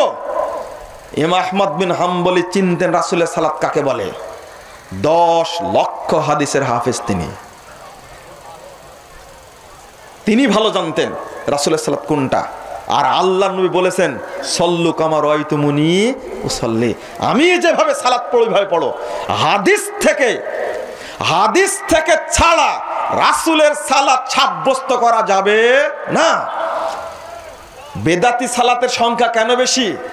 বাংলাদেশে বেদাতি মাদ্রাসার সংখ্যা বেশি তাই, বেদাতি মসজিদের সংখ্যা বেশি তাই। বেদাতি মাদ্রাসাগুলিতে পড়ানো হয় ফিকহ কিতাব, আর 1 বছরে হাদিসের কিতাব পড়ানো হয়। হাদিসের মধ্যে ঢুকতেও পারে না, শুধু বোতলের উপরে চাটে। বোতলের মধুর বোতল দেওয়া হয়েছে, আপনি উপরে চাটলে স্বাদ পাবেন? কোনোদিন পাবেন না। বোতলের মুখটা খুলতে হবে, তারপরে খেলে স্বাদটা পাবেন। বেদাতি মাদ্রাসাগুলোকে হাদিস পড়ানো হয়, কিন্তু শুধু হাদ্দাসানা হাদ্দাসানা হাদ্দাসানা পড়ে পড়ে একবার শেষ করে দেয়, কিন্তু হাদিসের মধ্যে ঢোকে না। কোনো ছাত্র প্রশ্ন করলে 2টা উত্তর। আমাদের উস্তাদরা বলেন যে হাদিসের গ্রন্থ পড়ানো খুব সহজ, যে 2টা উত্তর জানা যায়। একটা উত্তর হলো যে এটা চলে গেছে আগে, আর আরেকটা হলো এটা সামনে আসবে। যখনই উস্তাদরা হাদিস পড়েছেন, আমাদেরকে অনেক উস্তাদে বলেছেন যে হাদিসের কিতাব পড়ানো খুব সহজ। কি কথা? এটা বেদাতীদের কথা। ছাত্র প্রশ্ন করলেই বলবে এটা তো আগে চলে গেছে, তুমি হয়তো ক্লাসে ছিলে না, অথবা বলে দিবে এটা সামনে ক্লাসে আসবে, তখন বলবো চলো। ভাষাটা হলো চলো, ভাষাটা কি? চলো। 1 বছরে আহলে হাদিস মাদ্রাসায় 6টা কিতাব পড়াতে সময় নেওয়া লাগে 4 বছর, আর 9টা কিতাব পড়ানো হয় 1 বছরে। বুঝেননি কথা মনে হয় আপনারা? কালকে নিউজ দেখলাম পটিয়া মাদ্রাসা খতমে বুখারীর অনুষ্ঠানটাকে নিষিদ্ধ করেছে। আমি বলেছি আলহামদুলিল্লাহ, খুব ভালো কাজ করেছে। বুখারীর আমল নাই, কিন্তু খতমে বুখারীর অনুষ্ঠান করে 1 বছরের রুজি সংগ্রহ করা হয়, কিন্তু বুখারীর একটা হাদিসের মধ্যে আমল করে না। বরং কি করেছে?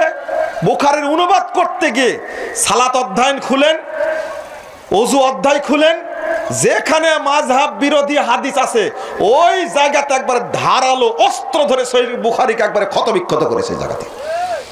এই যে বাংলাদেশে ইসলাম ফাউন্ডেশন এক ডিজি শেষে তো বিদায় নিল, কিন্তু গজব নিয়ে বিদায় নিল। গজব আল্লাহ এমনি নাজিল করেছে ওর উপরে। 500 কোটি টাকা দুর্নীতি হয়েছে, 500 কোটি টাকা। শেখ সাহেব ইসলামিক ফাউন্ডেশন প্রতিষ্ঠা করে গেছিলেন এইরকম দুর্নীতিবাজদের জন্য না। এটা ইসলামিক ফাউন্ডেশনে 500 কোটি টাকা দুর্নীতি হয়, ধরা পড়লো কেন? এটা গজব নাজিল হয়েছে তাই। কেন গজব? সহিহ বুখারীর অনুবাদ করতে গিয়ে লেখছে ওই জায়গায়, কি লেখছে জানেন? যে এইটা হানাফি মাযহাবে নাই। কোন জায়গায় লেখছে এটা ইমাম বুখারীর নিজের কথা, আর এটা কোন জায়গায় লেখছে ইমাম আবু হানিফার মত এইটা। বর্তমান প্রিন্ট হওয়া বুখারী সবগুলো বিকৃত করে ফেলেছে। আপনারা পড়লে বুঝবেন, পড়াশোনা তো করেন না আপনারা, দুর্ভাগ্য। আপনি যাবেন কোথায়? রাসূলের তরিকায় সালাত শিখবে কি করে? আর যখন আমরা বলছি যে এইগুলো রাসূল সাল্লাল্লাহু আলাইহি ওয়াসাল্লামের সঠিক তরিকা, আর এইগুলো বেদাতি তরিকা, এগুলো জাল তরিকা, দুর্ভাগ্য, তখনই আমাদের উপরে গালিগালাজ করা হচ্ছে। গালিগালাজ মানে কি? ওই যে বইটা জাল হাদিসের কবরে রাসূল সাল্লাল্লাহু আলাইহি ওয়াসাল্লাম সালাত, এই বইটা প্রত্যেক হুজুরের বগলে থাকে। মঞ্চে নিয়ে গিয়ে মিথ্যাচার করে, এত মিথ্যাচার করে, আর এত মিথ্যা কথা বলে, আর এত গালিগালাজ করে। তবে আমি বলি আল্লাহ তাদেরকে হেদায়েত দান করুক। হেদায়েত দিলে কোনো সমস্যা না, আল্লাহ হেদায়েত দান করলে ঠিক আছে। সঠিক সালাতের রূপটা, স্বরূপটা মানুষের সামনে উন্মোচন করতে গিয়ে গালিগালাজের শিকার হয়, তাতে আপত্তি নাই। তবে আলেমরা সাধারণ মানুষকে যেন আল্লাহ সংশোধন করে দেয়, এটা আমাদের চাওয়া। আর মনে করি যদি তোমরা নাসিরউদ্দিন আলবানির মতো ব্যক্তিকে বলতে পারো খ্রিস্টানদের এজেন্ট, খ্রিস্টানদের দালাল, জাকির নায়কের মতো মানুষকে যদি বলতে পারো ইহুদি খ্রিস্টানদের দালাল, তা আমি মুজাফফরকে তোমরা মিথ্যুক বলবে, এটাই স্বাভাবিক। আলবানীকে বলছে এত বড় মুহাদ্দিস, আল্লাহু আকবার, চিন্তাও করা যায় না। 800 বছর পরে মদিনা ইউনিভার্সিটির টিচাররা বলছেন, মুহাদ্দিসগণ বলছেন, 800 বছরের মধ্যে এত বড় মুহাদ্দিসের আগমন ঘটেনি। সেই ইবনে হাজার আসকালানির পরে আলবানীর আগমন। এত বড় মানুষকে বলছে ইহুদি খ্রিস্টানদের, ইহুদিদের এজেন্ট, খ্রিস্টানদের এজেন্ট। আর জাকির নায়েক তো এখন বলছে দিব্যি, জাকির নায়েককে গালি দিচ্ছে আর বলছে ইহুদি খ্রিস্টানদের দালাল। নাউজুবিল্লাহ, নাউজুবিল্লাহ। জাকির নায়েকের বক্তব্য শুনে একজন লোকও কি খ্রিস্টান হয়েছে, ইহুদি হয়েছে, হিন্দু হয়েছে? অথচ জাকির নায়েকের বক্তব্য শুনে সারা পৃথিবীতে লক্ষ লক্ষ ইহুদি, খ্রিস্টান, হিন্দু ইসলাম গ্রহণ করেছে। তুমি পাতি হুজুর বসে থেকে 50 বছর বক্তব্য দিচ্ছ, 50 জন বেনামাজি নামাজ শিখে কিছু সন্দেহ আছে, কিন্তু জাকির নায়েকের 3 মিনিটের বক্তব্যে এদেশে সারা পৃথিবীতে লক্ষ লক্ষ মানুষ ইসলাম গ্রহণ করেছে। তোমার তো লজ্জা করা উচিত, ভাবা উচিত তোমার। তুমি জাকির নায়েককে গালি দাও কি করে? আলবানীকে গালি দাও কি করে? যারা মুহাম্মদ সাল্লাল্লাহু আলাইহি ওয়াসাল্লামের হাদিস কেটে সেটে নষ্ট করতে পারে তাদেরকে কখনো বিশ্বাস করা যাবে? তারা হলো বিশ্ব প্রতারক। তারা আবু দাউদের হাদিস কেটে জাল করেছে, বুখারী থেকে অধ্যায় তুলে দিয়েছে, আবু দাউদ থেকে হাদিস তুলে দিয়েছে। হাত বাবার 4টা হাদিস উল্লেখ করেছেন ইমাম আবু দাউদ রাহিমাহুল্লাহ। মারা গেছেন 275 হিজরিতে। কৌশলে করেছে কি, 4টা হাদিসের 4টাই আবু দাউদ থেকে তুলে দিয়েছে, খতম করে দিয়েছে একেবারে। যারা হাদিসের উপরে কাশি চালাতে পারে তাদেরকে বিশ্বাস করা যায়?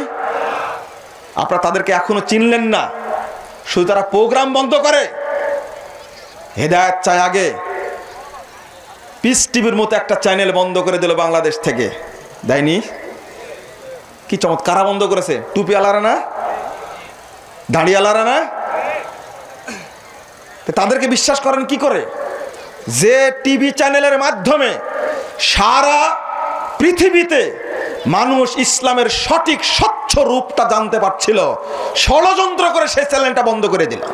এই টুপিওয়ালারা, দাড়িওয়ালারা, আলখেল্লাওয়ালারা, তারা, আপনারা তাদেরকে কেমনে বিশ্বাস করবেন? কিন্তু আমার আক্ষেপ অন্য জায়গায়। তো পিএস টিভি বন্ধ করলে স্টার জালসা খোলা থাকলো কি করে? তো জি টিভি, বিজি বাংলা, এই সমস্ত টিভি চ্যানেলের কারণে বাংলাদেশের তরুণ তরুণীর কপতি, ছাত্র ছাত্রী মিলে গোটা দেশটাকে কোন ধর্ষণ নিরাপদ রাজ্য বানিয়েছে। তাহলে তোমাকে স্টার জালসার এজেন্ট তোমরা? এত নোংরা চ্যানেলগুলো বন্ধের আবেদন করলে না, আবেদন করলো পিস টিভি বন্ধের। কিসের আলেম, কিসের টুপিওয়ালা, কিসের আলখেল্লাওয়ালা? এলো ধান্দাবাজির একটা সীমা আছে, সীমা ছাড়িয়ে ধান্দাবাজি চলছে। গোটা দেশটা আজকে যে অবস্থার মধ্যে চলে গেছে। আমার একটা স্মৃতি মনে পড়ে বলতে কি, একদিন ছেলেরা বলছে আজকে একটা অনুষ্ঠান দেখাবো, দেখেন অবস্থাটা কি। কি অনুষ্ঠান? ওই যে ইত্যাদি। আমি বললাম তো ইত্যাদি দেখাবে, ইত্যাদি আবার কি? এটা আমি জানি না। একটা অনুষ্ঠান, ওই যে এটা জেলখানার ভিতরের কথা বলতেছে আপনাদেরকে। তো বলছে আচ্ছা ঠিক আছে, কিন্তু বেহায়াপনা থাকলে কিন্তু তোমাদের শাস্তি হবে। বলছে না, বেহায়াপনা নাই। তো ইত্যাদি অনুষ্ঠানে পরিচালনা করে সংকেত, হানিফ সংকেত। তো ওই অনুষ্ঠানটাতে সংকেত বলছে এইভাবে যে এই যে বাহিরের চ্যানেলগুলোকে আপনাদের সাক্ষাৎকার নিচ্ছে, তখন বলছে যে না, বাহিরের চ্যানেলগুলো, স্টার জালসা, এইগুলো দেখলে পরিবারের মধ্যে বিচ্ছেদ ঘটে, এই জন্য আমরা দেখিনি। এবার সংকেত নিজে তার অভিব্যক্তি ব্যক্ত করছে যে দেখেন, বাহিরের চ্যানেলগুলির কারণেই বাংলাদেশে মানে এই বাংলাদেশ সমাজে পারিবারিক বিচ্ছেদটা ঘটছে এবং অনৈতিকতা বৃদ্ধি পাচ্ছে, এটা বোঝা যাচ্ছে। হানিফ সংকেতের মতো একজন মানুষ বুঝেছে বাহিরের চ্যানেলের কি প্রভাব। তুমি আলেম হয়ে বুঝতে পারোনি এখন পর্যন্ত। আলেম হয়ে বুঝার দরকার ছিল। পিস টিভি চালু থাক। পিস টিভিতে আলোচনা করতো কারা?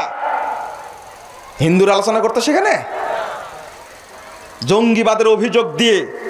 ঠিক যেমন 2004 সালে 5 সালের দিকে 6 সালের দিকে জঙ্গিবাদের মিথ্যা অভিযোগ দিয়ে আহলে হাদিসদেরকে কুণ্ঠাসা করার চেষ্টা করেছে। যে টিভি চ্যানেলে আহলে হাদিস আলেমরা আলোচনা করত, এই টিভি চ্যানেলটা অভিযোগ দিয়ে বন্ধ করেছে, ওই চক্রটাই বন্ধ করেছে না। আপনাদের এই জন্য বলি সাবধান থাকবেন, কিন্তু সাবধানতা অবলম্বন তো করেন না আপনারা। আজকের প্রেক্ষাপটে আমরা বলবো, যদি মুহাম্মদ সাল্লাল্লাহু আলাইহি সাল্লামের তরিকায় সালাত পড়তে চান, হাদিসের দিকে ফিরে যেতে হবে। আর বেদাতি আলেমরা কখন রাসূলের সালাত শিক্ষা দিতে পারবে না।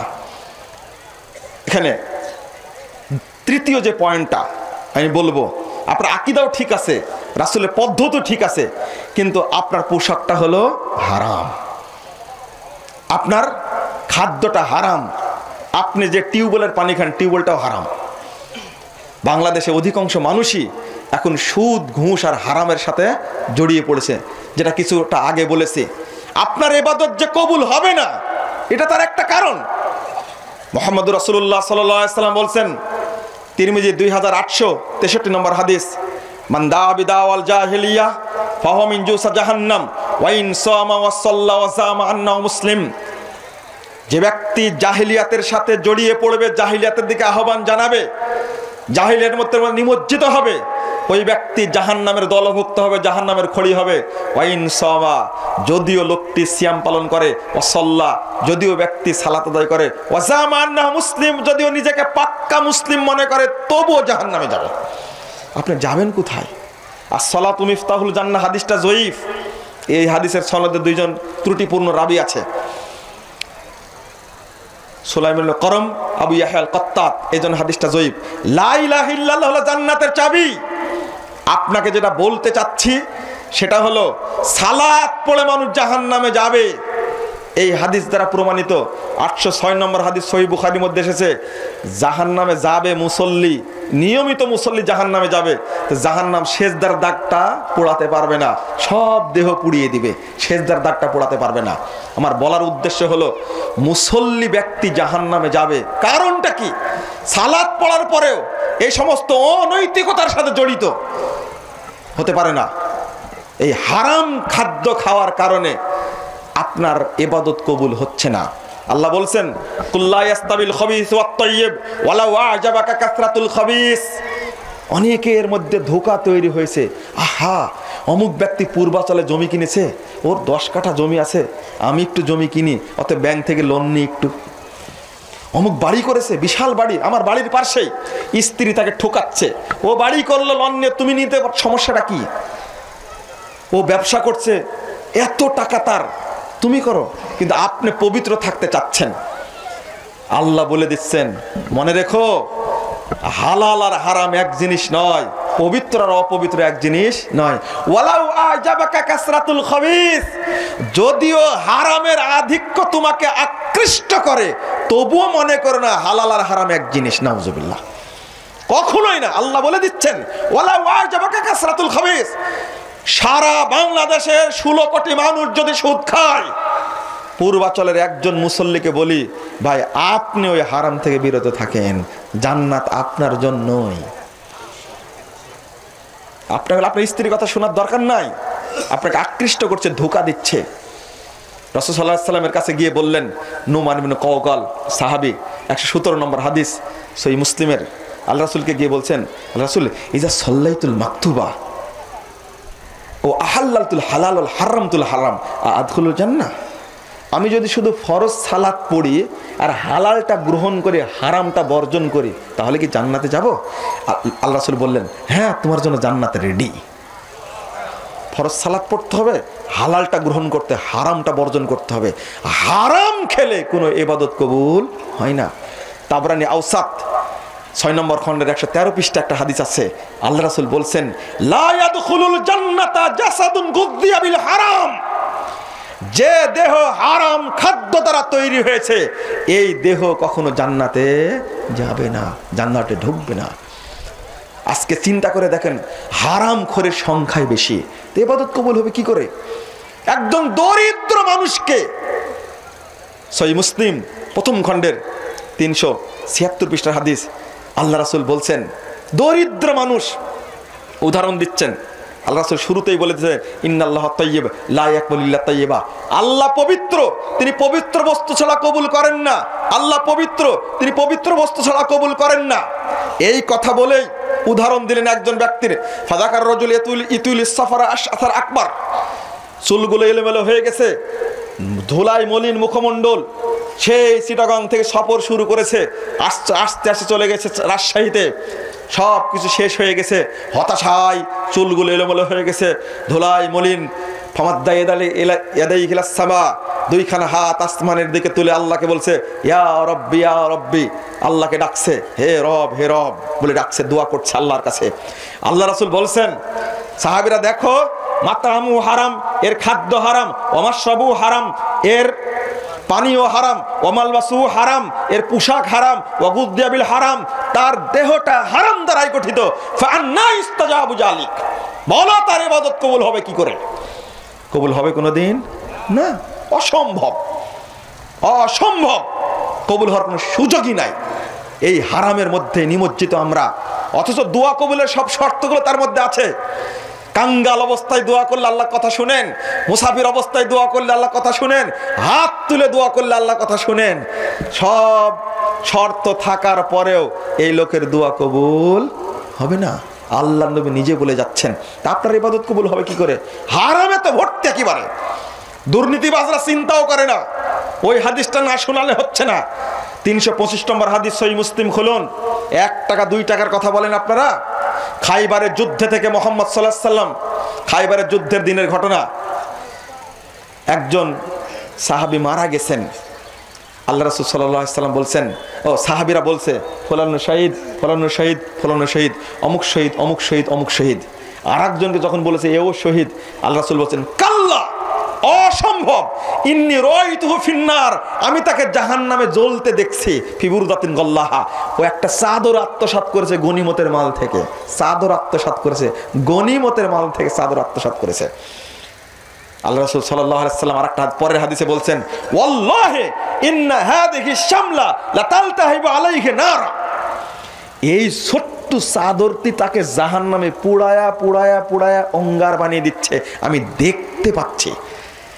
এই হাদিস শোনার পরে সাহাবীরা একটা সুতা একটা ফিতা নিয়ে এসে হাজির হচ্ছেন। আর রাসূল, এটা নিয়েছিলাম গনিমতের মাল থেকে, এটা দিয়ে গেলাম, আমি নিয়েছিলাম, এটা দিয়ে গেলাম। আল্লাহ রাসূল বলছেন সাহাবীরা শিরাকুম মিনান নার ও শিরাকান মিনান নার, এই একটা ফিতা দুইটা ফিতাও তোমাকে জাহান্নামে নিয়ে যাবে। একটা থাকলেও জাহান্নামে যেতে, দুইটা থাকলেও কি জাহান্নামে যেতে। সুতা চুরি করে ফিতা চুরি করে যদি জাহান্নামে যায়, একজন সাহাবী যুদ্ধে গেছেন, যুদ্ধে অংশগ্রহণ করছেন, যুদ্ধে মারা গেছেন, তাকে বলছে সে জাহান্নামে, আমি দেখতে পাচ্ছি জাহান্নামে জ্বলছে। কিসের 1 টাকা 2 টাকা? একে জিকে শামীম, এই যে কত হাজার কোটি টাকা দুর্নীতি করেছে, আস্তাগফিরুল্লাহ নাউযুবিল্লাহ। মাঝখানে ধরছিলেন প্রধানমন্ত্রী, আবার কেন যেন ছাড় দিলেন আল্লাহ ভালো জানে। বাংলাদেশে এমন অভিযান চালানো উচিত যেন দুর্নীতির শিকড় যেন উপড়ে ফেলা যায়, কিন্তু কে করবে? খুব কঠিন। আমি শুধু হাদিসটা বলতে চাই, এই হাদিসটা যদি সরকারি আমলাদের খাওয়ানো যেত, ব্যবসায়ীদের খাওয়ানো যেত, যদি বোঝানো যেত যে দুর্নীতির হারাম অর্থের কি প্রভাব, তাহলে মানুষ কিছুটা বুঝার সুযোগ পেত। কিন্তু এই হাদিস জানেই না। 1 টাকা 2 টাকাও যদি দুর্নীতি হয়, হজ করে কি লাভ হবে? আপনি উমরা করে কি লাভ হবে? সালাত পড়ে কি লাভ হবে? কোনো লাভ হবে না। আপনারাও ঠিক বলছেন, তাতে আমাকে আশ্চর্য লাগছে। শ্বশুরের কাছ থেকে কয় টাকা নিয়েছেন? গাড়ি নিয়েছেন না? পূর্বাচল পলেট নিয়েছেন না? বিয়ে করার সময় এখানেই বলে রাখি একটি কথা, এটাও একটা দুর্নীতি। কাল কিয়ামতের মাঠে দুর্নীতির সম্পদ নিয়ে হাজির হতেই হবে। এই পূর্বাচলের বসুন্ধরা জমি কিনছে, অনেক জমি আত্মসাৎ করে নিয়ে নিচ্ছে, নাউজুবিল্লাহ। ইবাদত কবুল হবে কি করে? থানায় দিয়েছে 1 কোটি টাকা, জমি জোর করে নিয়ে নিচ্ছে, মনে করছে এটাই। কাল কিয়ামতের মাঠে জমি নিয়ে যে হাজির হতে হবে কিয়ামতের মাঠে, এটা হিসাবই নাই। আল্লাহ নিজেই বলছেন ওমাইয়াগুলুল ইয়াতিমা গাল্লা ইয়াউমাল কিয়ামা, 161 নম্বর আয়াত সূরা আল ইমরান খুলুন। যে আত্মসাৎ করেছে, দুর্নীতি করেছে, সেইটা নিয়ে কিয়ামতের মাঠে হাজির হবে, আসতেই হবে। আরাফার মাঠ যদি কিয়ামতের মাঠ হয়, এখান থেকে বহন করে নিয়ে যেতে হবে। কতটা জমি আপনি আত্মসাৎ করেছেন, দুর্নীতি করেছেন, কতটা নিয়ে যেতে হবে। কত টাকা দুর্নীতি করেছেন। ওই শ্বশুরের দেওয়া ফ্রিজটা আপনার মাথার উপরে থাকবে, পালসার গাড়িটাও মাথার উপরে থাকবে। আর একটু হিসাব করেননি এখন পর্যন্ত। আপনি আপনার বউকে নিয়ে আসছেন চুক্তি করে, ডিমান্ড নিয়ে। এই বউয়ের পেট থেকে ভালো সন্তান হবে বলে মনে হয়? কি বলেন আপনারা? আপনার বাপ তো খুব গল্প করছে, কালনি বাজারে বসে গল্প করছে, বৌমা একখান পেয়েছি, ঢাকা বিশ্ববিদ্যালয়ে ইংরেজিতে মাস্টার্স করা। এ বৌমা ও জীবনে বুরকা তো দূরে থাক, উড়নাও কোনোদিন পরেনি। ও হাফ প্যান্ট পরে ঘোরাফেরা করেছে ঢাকা বিশ্ববিদ্যালয়ে, মাথার চুল সামনেও কাটা পিছনেও কাটা, হাতের আঙ্গুলগুলো তাকিয়ে দেখবেন যে নখগুলো বড় হয়েছে বিড়ালের মতো, কুকুরের মতো বড় হয়ে আছে। আর গায়ে হলুদের অনুষ্ঠান করলেন, তাই না? এই সমস্ত নারী পুরুষের পেট থেকে ভালো সন্তান হবে কোনোদিন? জাহিলিয়াত কোথায় খুঁজতে গেছেন? এখন তো ঢাকার ছেলেমেয়েরা বিয়েই করে না। এক কুলাঙ্গার বলছে যে ইতিমধ্যে বয়স ওর 31-32 বছর, এই কুলাঙ্গার বলছে ইতিমধ্যেই আমার সাথে 53 জন মহিলার দৈহিক সম্পর্ক হয়ে গেছে। বিয়ে করবে কেন? প্রয়োজন আছে? কখন যে করোনা ভাইরাস ধরবে বাংলাদেশকে, এই আশঙ্কায় আছে। আল্লাহ আমাদেরকে হেফাজত করুক, আল্লাহুম্মা আমিন।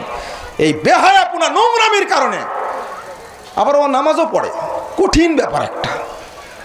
যতদিন পর্যন্ত তওবা না করবেন আপনি এসব নোংরামির মধ্যে থেকে, গায়ে হলুদের অনুষ্ঠান করছেন, মেয়েটাকে বসায় রাখছেন হলুদের মঞ্চে, পাড়ার ছেলেগুলো এসে তার গায়ে গালে ঠোঁটে মুখে হলুদ মাখাচ্ছে, হাজি সাহেব খুশিতে একবারে বাগবার, একবার এইদিকে বের হয়, এদিকে বের হয়।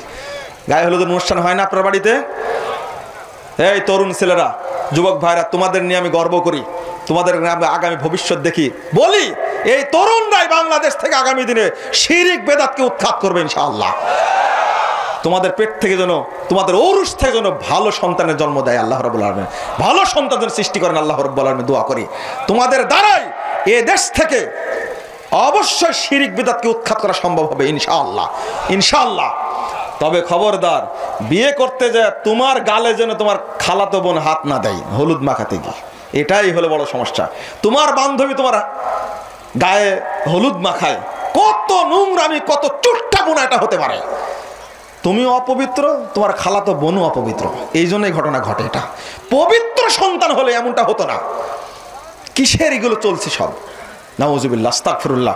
আমি আর আপনাদের বিরক্ত করব না, আর আপনাদের কষ্ট দিব না, অনেক কথা বলে ফেলেছি। আমার দাবি করেছিল আরো বেশি, অত টাইম দিব না, ইনশাল্লাহ খুতবা শেষ করব।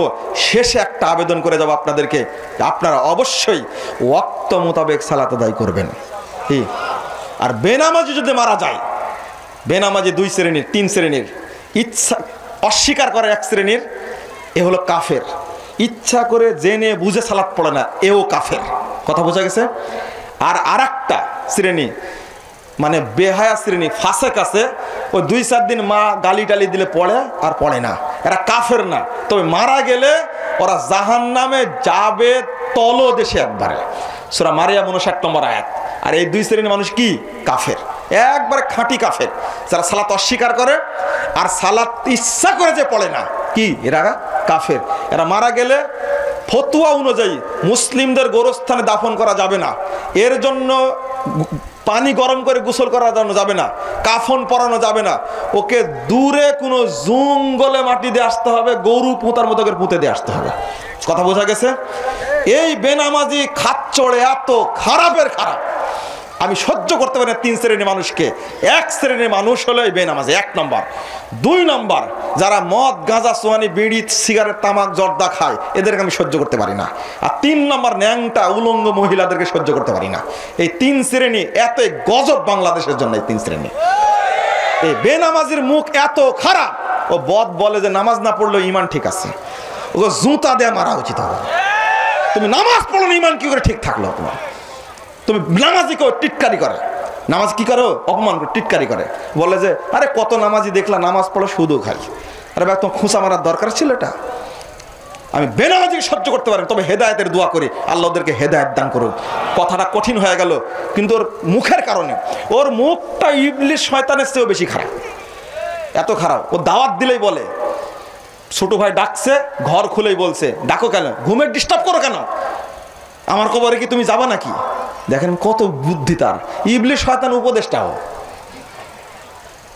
এগুলো বলবে কেন? তুমি বেনামাজি, তুমি নমনীয় থাকো, তুমি আল্লাহর আলো বাতাসে মানুষ হচ্ছ, আল্লাহর রিজিক খাচ্ছ, তোমার দুইটা চোখ আল্লাহর দান, হাত দুইটা আল্লাহর দান, পা দুইটা আল্লাহর দান, আল্লাহর নিয়ামত খেয়ে আল্লাহর ইবাদত করো না। তোমার মতো বড় মানে এত বড় অকৃতজ্ঞ আর এত বড় জানোয়ার আর কি হতে পারে? আল্লাহ বলছেন উলাইকা কাল আনাম বাল হুম আযাল। এরা হলো জেনে বুঝে সালাত পড়ে না, এরা হলো চতুষ্পদ জন্তু নয়, বরং তার চেয়েও খারাপ। আল্লাহ রাব্বুল আলামিন বলছেন এটা। আমি সেটা তো বলবোই, কুকুর বানর শুকুরের চেয়েও যদি যারা খারাপ, তাদেরকে আপনি কি ভাষায় বলবেন? আল্লাহ বলছেন এটা। অতএব আমি বলবো, ভাই আপনারা যারা সালাত পড়েন না, তারা তওবা করে সালাত পড়া শুরু করুন। আর আপনাদের অনুরোধ করব, ওয়াক্ত অনুযায়ী সালাত আদায় করুন। অনেক ফজিলত যা আজকে বলার সুযোগ হলো না। আমি আপনাদের উদ্দেশ্যে আর একটা কথা বলবো, সেটা হলো গোটা বাংলাদেশে দুর্দিন চলছে আহলে হাদিস ভাইদের। এই সময় দরকার খুব ঐক্য। কি দরকার? ঐক্য দরকার। আজকে যেমন সামিল হয়েছেন আলহামদুলিল্লাহ। আমি অনুরোধ করি আলেম উলামা, আহলে হাদিস ভাইয়েরা, আহলে হাদিস উলামায়ে কেরাম যে প্রচেষ্টা চালিয়ে যাচ্ছে শিরিক বিদাতের সংস্কারের এই সংস্কারে আপনারা সবাই ঐক্যবদ্ধভাবে অংশগ্রহণ করবেন। বলুন কি ইনশাআল্লাহ?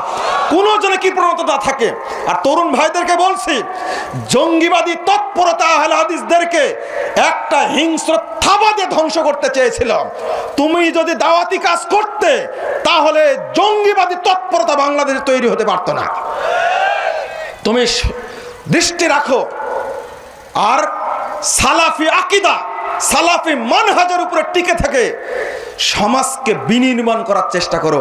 ইনশাআল্লাহ ফলাফল একদিন পাবো। ইনশাআল্লাহ আল্লাহ ফলাফল দিবেন। ইনশাআল্লাহ বাতানে শোয়াবো কাবাইল কো তুড়ো, রুসুমে খুনকে সালাসিল কো তুড়ো, এহি দিন মুহকামে হি ফাতেহ বাব, কে দুনিয়া মে তাওহীদ হবে হিজাব। কবি বলছেন, যত বিভক্তি আছে, যত দলীয় বিভক্তি আছে, ভেঙ্গে চুরমার করে দাও। যত রকমের রসম রেওয়াজ আছে, সামান্য মুনাজাত নিয়ে এখনো দ্বন্দ্ব করছে আমরা।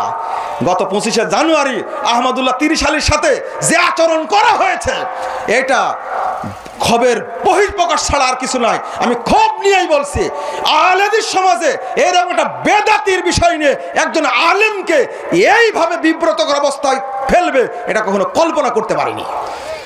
কোনো বেদাতের সাথে আপোষ আমাদের নেই। এই ব্যাপারে সচেতন থাকবেন।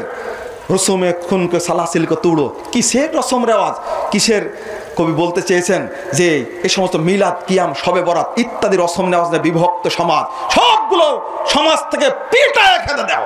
এই দিনে মুহকামে হি ফাতেহ বাব, এটাই হলো দিনের নির্দেশ। এখানে রয়েছে বিজয়ের দরজা, কে দুনিয়া মে তাওহীদ হবে হিজাব। তখনই দেখবে পৃথিবীতে তাওহীদের পতাকা পথ করে উঠতে শুরু করেছে।